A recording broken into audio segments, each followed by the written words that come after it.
Today on the Roundhouse, we are talking to the owners of a dinner train in New Hampshire. All aboard!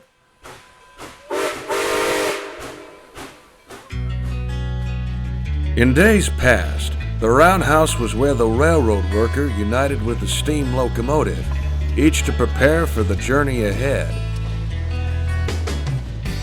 Today, it's where we examine the history, the industry, the machines, the hobby, and the passion behind railroading.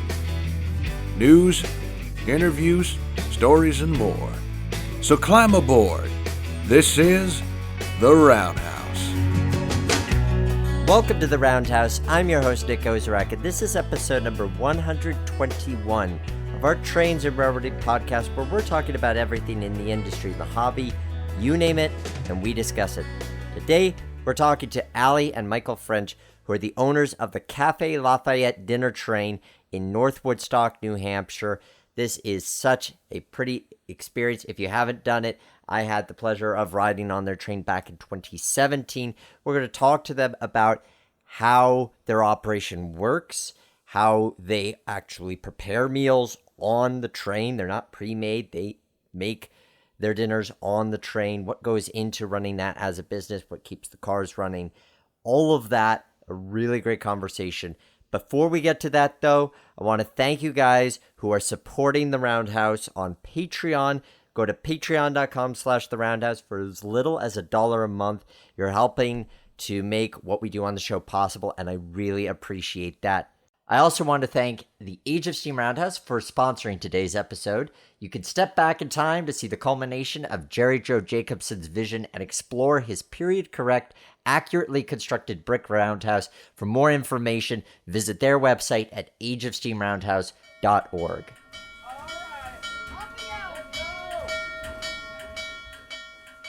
Our guests today are the owners of the Cafe Lafayette Dinner Train, based out of the wonderful state of New Hampshire. Please welcome to the Roundhouse, Mr. Michael French and Mrs. Allie French.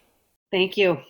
It's such a treat to have you guys on today. I had the pleasure of riding your train a few years back. I'm wondering if you can provide us an overview of what the Cafe Lafayette Dinner Train experience is. Absolutely.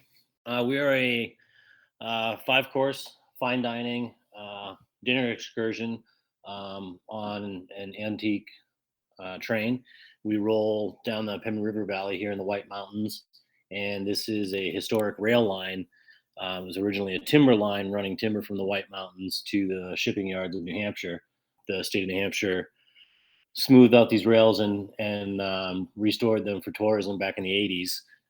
We're fortunate enough to hold the lease on this corridor for our dining season. And we roll 5 rail cars total when we go out. We've got 3 antique dining cars. And again, it's a 5-course fine dining dinner, all prepared underway. And it's a little over 2-hour excursion. What's the history of the dinner train? The dinner train itself was started in the 1980s by a gentleman by the name of Ted Simpson. He started it with a single rail car running out of the Hobo rail yard. He was actually piggybacked on the back of the Hobo. His original rail car, we still own and operate. We just did a nice interior restoration on it. It's a 1924 Pullman dining car. It was originally a luncheon car for the New York Central. He ran it for a number of years. When he was ready to retire, it was taken over by Lance Burak right around 1990, I believe. And Lance and his partner, Leslie Holloway, operated it for a number of years, continued to grow the business. We worked with them for a number of years, and we took it over as well. So we're the third owners, and it continues to grow and improve. Allie, how did you become involved with the dinner train initially to the point of taking over the ownership? The previous owners, like Michael said, Lance and Leslie, Lance was very good friends with my father. Even though they lived a state away, they stayed very close. And I was offered a job when I was 18. So I came over here, loved the area, and met Michael. And then Michael came on the train, and then he would sort of apprentice under Lance, doing all different random yard maintenance and rail car maintenance and welding and all the little things you need to know to keep a giant piece of steel running. And so when they were ready to retire, there was no better transition. We already knew what we were getting ourselves into. We'd worked for them for over 15 years, and it was just a natural transition. There are pardon the pun, so many moving elements to the nature of your business. Let's look at something I think everybody can get excited about, rail fan or not, and that is the food. So, Allie, what are some of the types of meals that you provide on the train, and how do you determine the menu for each season? So we try to change the menu seasonally. So we'll have 3 sets of menus. So for example, this spring, so for May and June, we always have a seafood, a chicken, and then a red meat, some sort. So and then a vegetarian option. Sorry. So those will always be the 4 entree selections. So for example, being spring, we wanted to be a little bit fresh, but also a little comfort because it can still be a little chilly up here this time of the year. So we have got right now, we've got a beautiful salmon fillet. It comes with a soy ginger glaze.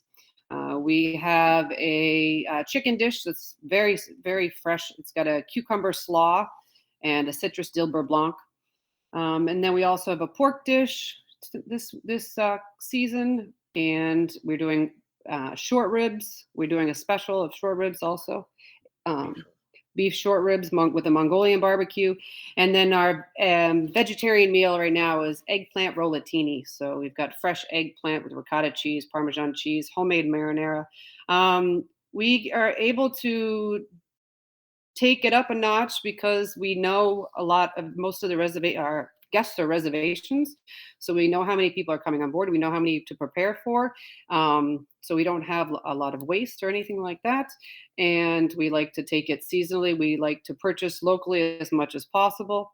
And especially when you get into the fall, when people come to start for leaf peeping, we really go seasonally with the butternut squash and the pumpkin raviolis and pumpkin cheesecake. And we'd like to take advantage of the seasons for sure.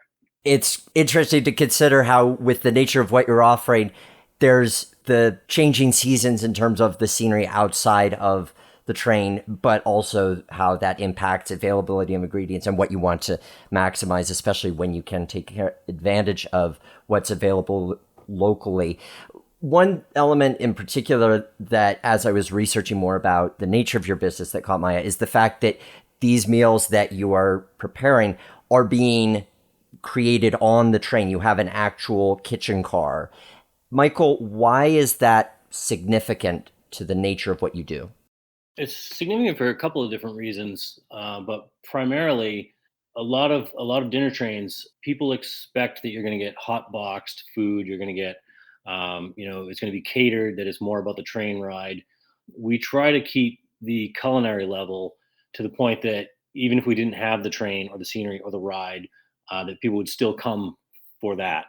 And part of the train experience, one thing that makes the train great is with the single seating. Once you kick out of the station, there's no host just trying to turn your table. It's your table for the duration of the evening. So it allows us a special level of service that you don't see a lot of these days. And we feel that the culinary should match that.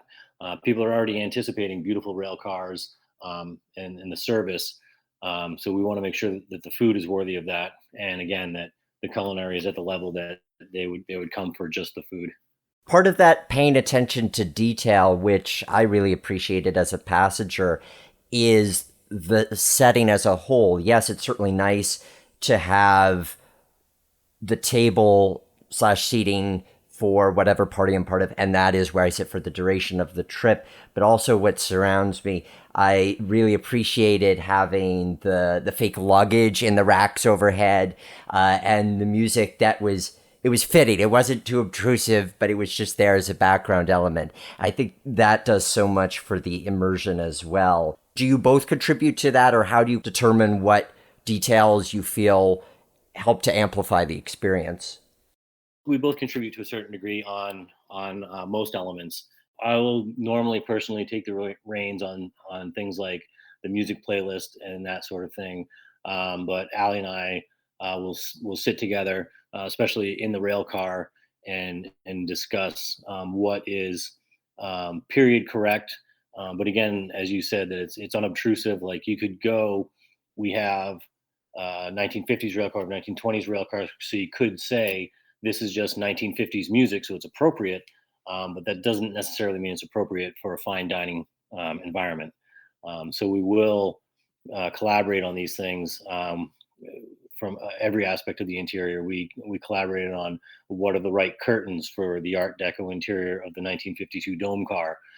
We recently put new carpet in the 1954 Canadian National car, and we sat in that car and decided what the feel is, what the color should be, what the vibe should be. So yeah, we each contribute to some degree or another on every decision we make. You mentioned two things that I want to pick up in that. One is the fact that you do have this wonderful showstopper of a dome car. It is really quite a nice piece of equipment. And the fact that you've got table seating in the dome, which obviously works for the nature of what you're offering experience-wise, but that each car has a slightly different theme. Ali, was that something that was in place already, or was that something that you developed, the idea of having the 50s car and then the 20s sort of Orient Express-ish car? Well, when Lance and Leslie bought it, it was just the one 1920s car. It's our beautiful Indian Waters car, we call her. So that was pretty much as it is. But then when they acquired the Granite Eagle, the 1950s car, I think they just were looking for a fine dining environment. I don't think they took quite the detail into making it a whole experience per that year the cars, because each car, I mean, just like maybe somebody's classic cars, each rail car has its own feeling, and you can sense it as soon as you walk in. And it's all the little bits and pieces put together that make that feel. But the cars themselves are special. I mean, even if they weren't part of a restaurant, even if they were just in your backyard, they definitely take on their own character, and it's easy for us to decorate it and design it that way because you can almost sense it. It's pretty magical. I do think that there's so much that these cars have been through history-wise, yours and those around the country. They have so many stories to tell, and especially the nature of what you're providing people. It's great to tease out those elements in a way to allow them to speak. Another way in which I'm sure they speak to you is the fact that as historic equipment, they do require upkeep. Michael, what are some of the things that you find yourself doing to keep the cars running, especially the kitchen car? Because I'm kind of curious as to what some of the logistical challenges are to keep something like that up and running, both externally rolling and internally cooking. For the most part, logistically, like taking the kitchen car into consideration, that's mostly spatial. The all of this equipment, the kitchen car is in 1953, and again the dome car is in 1952. The craftsmanship or the machinery back in that era is really bulletproof. It's 99% maintenance. There's almost zero repair if you take care of the equipment because it's so heavy and it's so well made. So the kitchen car, again, it's more spatial. Like when we're trying to upgrade equipment and go to more modern, dishwashers, for instance, it's plumbing. It's using the space. The rail cars are only 12 feet wide, so we have a really large kitchen. Like a lot of chefs that visit us are really surprised at how big our kitchen really is. But it's linear. It's narrow and it's in a straight line. So it's really it's almost like a game of Tetris all the time of trying to make things fit, but also make them usable. Like they're not just fitting in the space, but they're comfortable to work with. Beyond that, it's just water systems, much like a cruise ship. We're on ground power and groundwater and ground sewer when we're in the yard. But once we disconnect, when we're underway, we're 100% generator power, tank water. Some of it is air pressure from the locomotive. Some of it's water pump driven, which are things that we've upgraded because back in the day, all of these systems were air driven. but air pressure, you have more problems, you have more leaks. So we've upgraded to electric water systems over the years. But as far as the rail cars themselves, as long as you keep your eye on your bearings, your journals, your brake valves, your air seals, they have a pretty good track record of just staying healthy. There's what it takes to keep it rolling in terms of making sure everything's mechanically sound. And then there's having these partnerships that allow you to travel. You're using your cars over, and feel free to correct me if I'm getting details wrong on this. Your cars are rolling over the state-owned track, and then you have this agreement with the neighboring Hobo Railroad, in that they're providing you the train crews and the locomotive to actually power the train. Is that correct? Yeah, that's correct. We hold the lease for the corridor that we use, and that's granted from the state of New Hampshire. But yes, our agreement with the Hobo Railroad, it's the Plymouth and Lincoln Railroad. They're the parent of, I mean, they're the same company, but the Plymouth and Lincoln Railroad are the Hobo Railroad here in North Woodstock, but also, I'm sorry, here in Lincoln. They're just over the border, and they also have the Winnipesaukee Scenic that runs out of Meredith. And yes, having them right in town allows us to just have a rental agreement with the locomotive, just like renting any other piece of equipment. So I have to maintain, my cars, my brake systems, and keep myself up to code with the FRA. But I don't have the headache or the extra baggage of dealing with and maintaining a locomotive. And yes, when they send the locomotive over, they come to hook onto us. They send the engineer to run the locomotive, and also the conductor to run the other end of the train. It's good to have an agreement like that in place, and removes one element of logistics that would just add to the weight of the nature of the business, because I imagine there's so much to it in general. Now, you're surveying a wide range of clientele. You're regularly selling out your trips. Ali, I'm curious, when you're hearing feedback, whether that's people talking to you or what you're reading online, what are people taking away from the experience? What's standing out in their minds? Well, I would say, being such a small business, we're able to have our thumb in our ears, our thumb on everything, but our ears open to everything. So when the train stops and people are getting out, Michael and I are the people at the door saying, goodbye, I hope you had a great evening. So we can get a lot of feedback that way. We are the ones checking the reviews online. We are the ones that answer the phone. So we can really get a good feel for if we have any holes, or if we have any improvements we need to make. But I would say the number one thing, people enjoy the rail cars.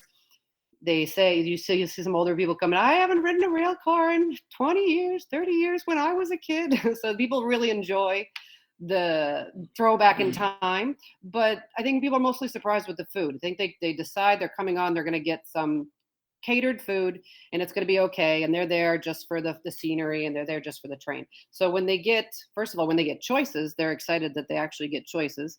And then after they eat and they're content, and we're coming back into the station, and they're finishing the last cup of coffee, and everything is timed out perfectly, I think that the biggest takeaway that we hear from people is, wow, I just didn't expect the food to be so good. I'm so happy that we can't wait to bring our children. We can't wait to have it on our anniversary. We can't wait to do a family reunion. And they just the biggest thing is they want to tell people about it, which is obviously how we got here. This word of mouth is the best. And so, yeah, that's the biggest thing we hear when people are leaving the train and shaking our hands. So I would like to add one point to what Ali just said.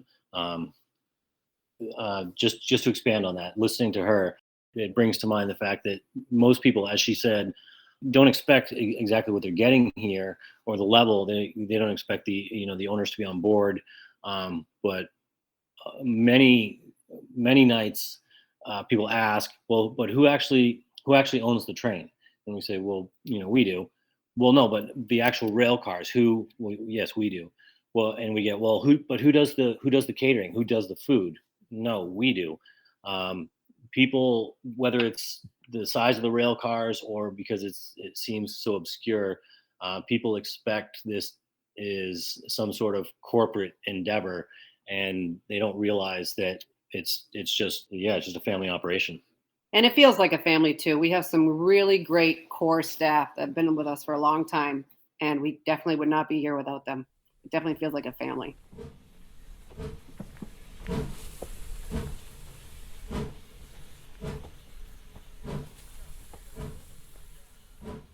The Age of Steam Roundhouse, a true treasure of railroad preservation in Sugar Creek, Ohio, continues to make great strides with a number of unique restoration projects. Right now, on their website, ageofsteamroundhouse.org, you can read their roundhouse reports to see the ongoing restoration to operation of Eureka Western number 19, the locomotive featured in the film Emperor of the North, 2 passenger cars, and the completion of Moorhead and North Fork number 12.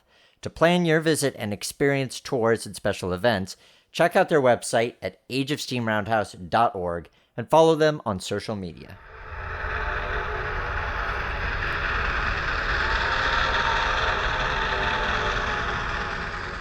The Strasburg Railroad is an institution in the heritage railroad industry, and its mechanical services department is proud to lead the way.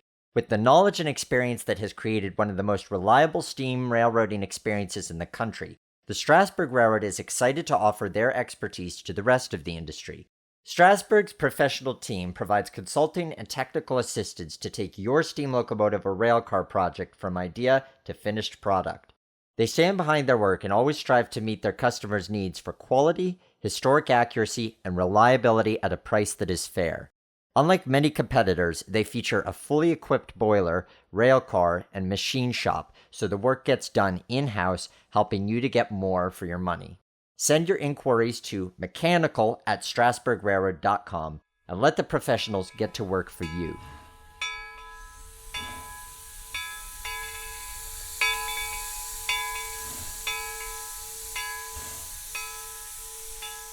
I imagine that because the area in which you're operating is also ripe with timeshares and it's a vacation destination, that when these people are saying, oh, we're going to come back, we're going to do such and such here, family reunion, whatever the case may be, that you're seeing repeat customers year after year as well.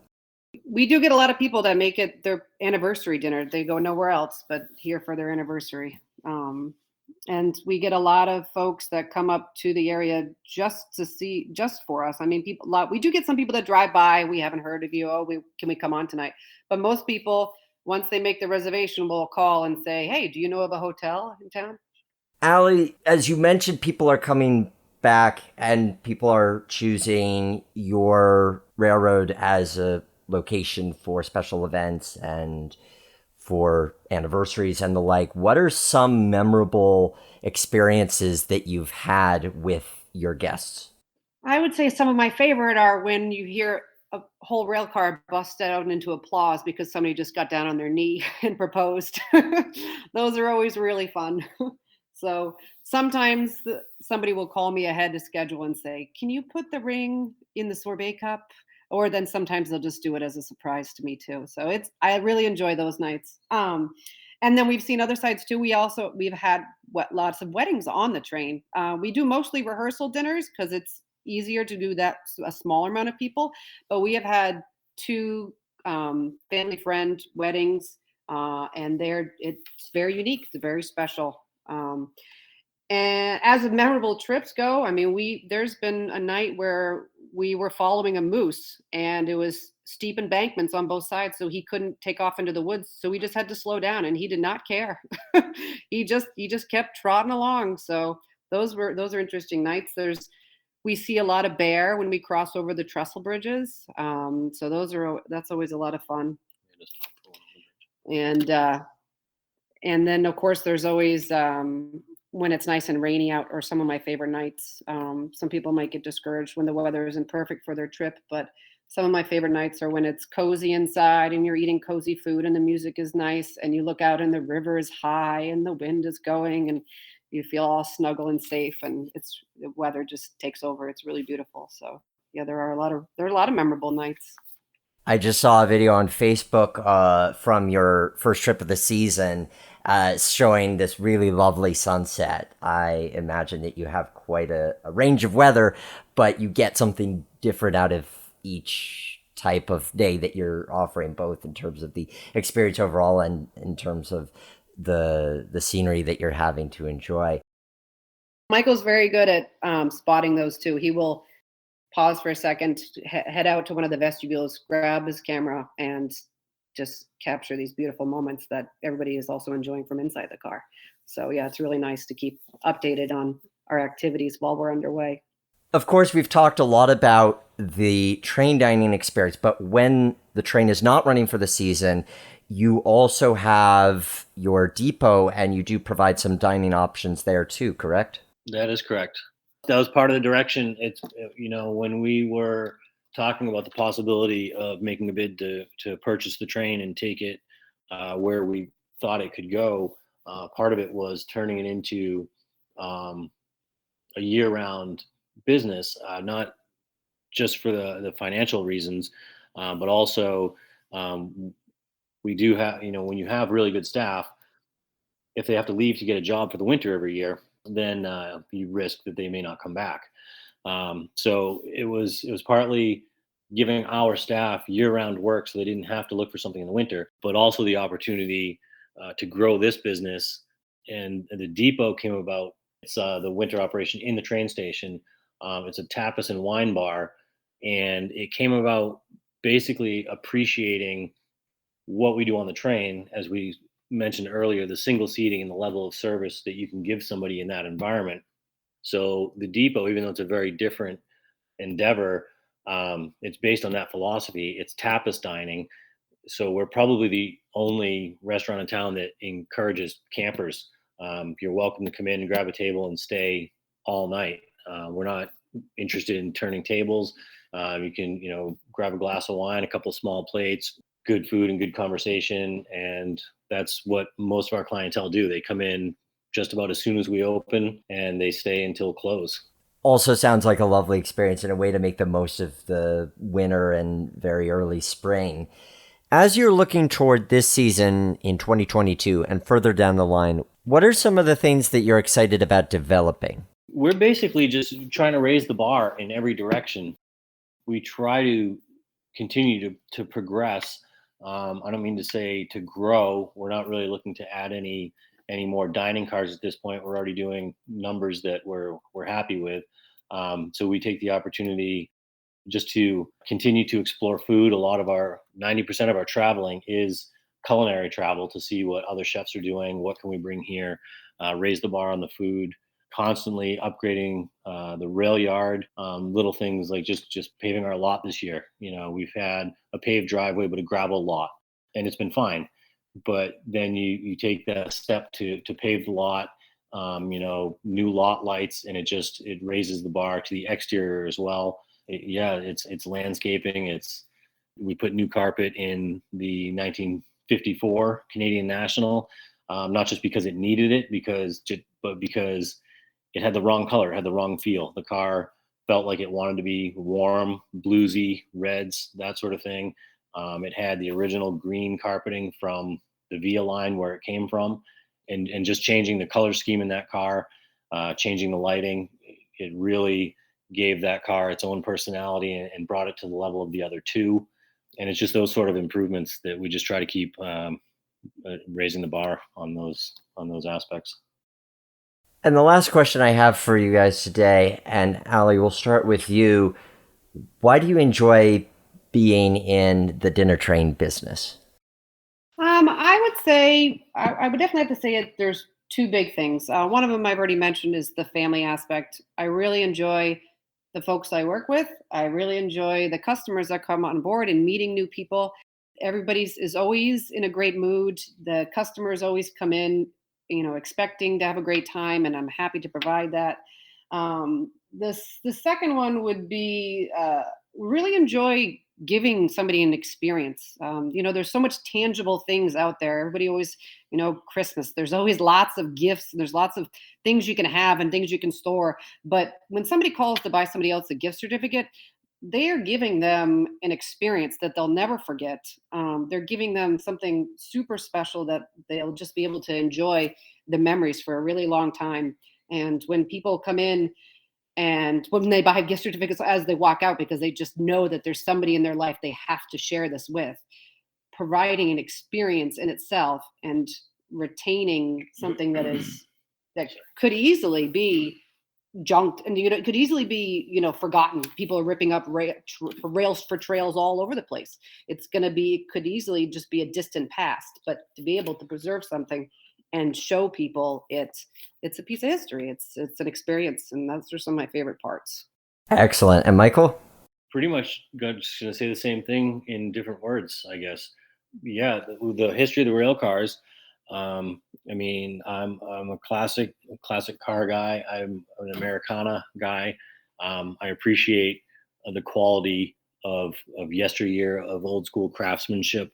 So on one hand, I'm very proud to be a steward for these rail cars and keep them going.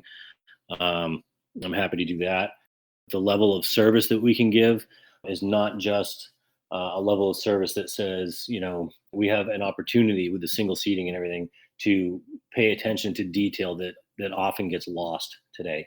So I'm happy to operate in that realm.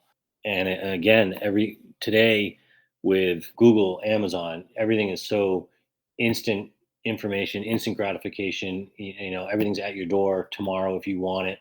A genuine experience is one of the last things that isn't so immediately accessible.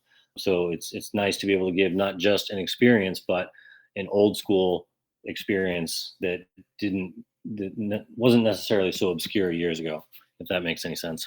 It does. And it's great that you guys are doing so well in providing that experience to such a wide range of people and making it accessible. Their website is nhdinnertrain.com. You can check out, they have plenty of photos of the equipment. You can also make your reservations there for the 2022 season or beyond if you're listening to this later. Ali, Michael, thank you so much for joining us here on the Roundhouse. Thank you. It was a pleasure talking with you. And now, the question of the day. Last time on the Roundhouse, we were talking to Carolyn Hoffman, the president of Operation Toy Train, who is also very heavily involved in the Port Jervis Transportation History Center. Because Operation Toy Train is centered around the holidays, I wanted to ask you guys, what is your favorite holiday train experience / memory? And holiday didn't have to be Christmas or December holidays. It just had to be what you consider to be a holiday. Chip Stevens writes, riding the C&O George Washington home for Christmas with hundreds of newly discharged ex-GIs from Fort Knox, Kentucky. Thomas N. Wyndham writes, for sure, Queensland Rail travel's spirit of the outback. It was a great trip from Brisbane to Longreach. We went first class, enjoying our own private sleeper cabin, and some terrific food in the Tuckerbox dining car. On our next getaway, we want to take the Spirit of Queensland, a higher-speed tilting train up to Cairns. And lastly, James Ridgway Jr. writes, sitting at a closed CP control point on July 4th in an unair-conditioned diesel in Philadelphia. Somehow, I think that one might be sarcastic, but still, it was amusing. Your question of the day for this episode is, what's the best experience you've had dining on a train? Let me know on the roundhousepodcast.com. Links to social media are there. Thank you guys for tuning in, and I hope that you have a great summer with traveling by rail or traveling to see rail attractions. Remember, as always, that the Roundhouse is our house.